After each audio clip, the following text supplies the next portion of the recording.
are talking tonight about the United States taking over a sovereign territory. What authority would allow you to do that? Are you talking about a permanent occupation there, redevelopment? And Mr. Prime Minister, do you see this idea as a way to expand the boundaries of Israel and to have a longer peace, even though the Israeli people know how important that land is to you and your citizens, just as the space is inherited by the Palestinians as well? I do see a long-term ownership position, and I see it bringing great stability to that part of the Middle East and maybe the entire Middle East. And everybody I've spoken to, this was not a decision made lightly. Everybody I've spoken to loves the idea of the United States owning that piece of land, developing and creating thousands of jobs with something that will be magnificent in a really magnificent area that nobody would know. Nobody can look because all they see is death and destruction and rubble and demolished buildings falling all over. It's just a terrible sight. I've studied it. I've studied this very closely over a lot of months, and I've seen it from every different angle. And it's a very, very dangerous place to be, and it's only going to get worse.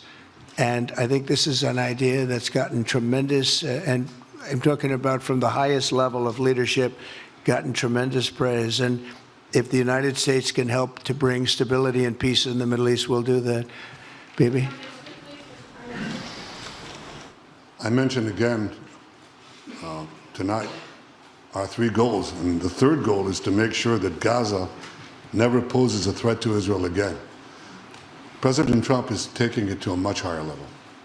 He sees a different future for that piece of land that has been the focus of so much terrorism, so many attacks against us, so many trials and so many tribulations. He has a different idea, and I think it's worth paying attention to this. We're talking about it. He's exploring it with his people, with his staff. I think it's something that could change history, and it's worthwhile really pursuing this avenue. Well, welcome to the 700 Club, an historic plan from President Trump. The United States could take over Gaza and rebuild it. He hopes to turn that into what he calls the Riviera of the Middle East. Well, the plan has already drawn reactions from Israel and Hamas. Chris Mitchell reports from Jerusalem. President Trump greeted Prime Minister Netanyahu at the White House in what became a day of stunning changes for Israel and the region. At a joint press conference with Netanyahu, Trump made his surprising announcement. The U.S. will take over the Gaza Strip, and we will do a job with it, too. We'll own it and be responsible for dismantling all of the dangerous unexploded bombs and other weapons on the site. Do something different. Just can't go back. If you go back, it's going to end up the same way it has for 100 years. A Hamas spokesman slammed the American racist stance, saying its aim is displacing our people and eliminating our cause. But one Israeli leader called the idea a miracle. An opposition leader, Benny Gantz, called Trump's initiative creative and original thinking. Trump says the situation presents a rare opportunity. We have an opportunity to do something that could be phenomenal. And I don't want to be cute, I don't want to be a wise guy, but the Riviera of the Middle East. This could be so magnificent.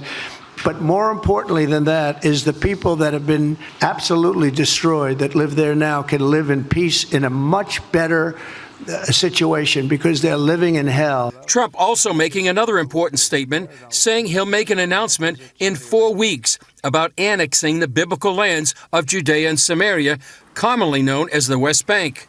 Declaring sovereignty over Israel's biblical heartland is a move many Israelis would welcome. While both leaders looked ahead to the future, Prime Minister Netanyahu maintained Israel's war goals against Hamas remain the same during the current ceasefire. But as we discussed, Mr. President, to secure our future and bring peace to our region, we have to finish the job. In Gaza, Israel has three goals: destroy Hamas's military and governing capabilities, secure the release of all of our hostages, and ensure that Gaza never again poses a threat to Israel. Trump also announced other major actions. He signed an executive order reinstating maximum pressure on Iran, saying Iran can never be allowed to have a nuclear weapon. He signed an executive order banning U.S. funds for the United Nations Relief and Works Agency and withdrew the U.S. from the UN Human Rights Council. But Trump's plan to take over Gaza remains an historic proposal that is already having a major impact here in Israel and throughout the Middle East. Chris Mitchell, CBN News, Jerusalem. Were you surprised to hear the president say the U.S. would take over Gaza?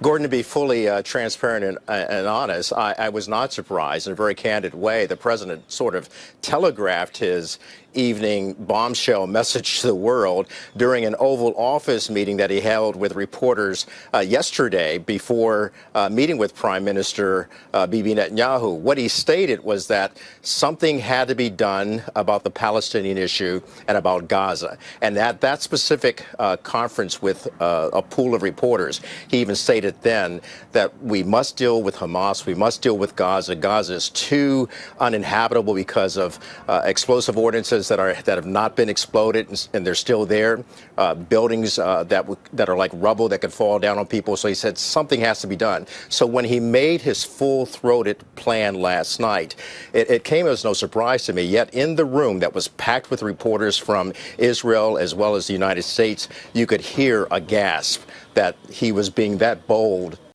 to set forth this plan.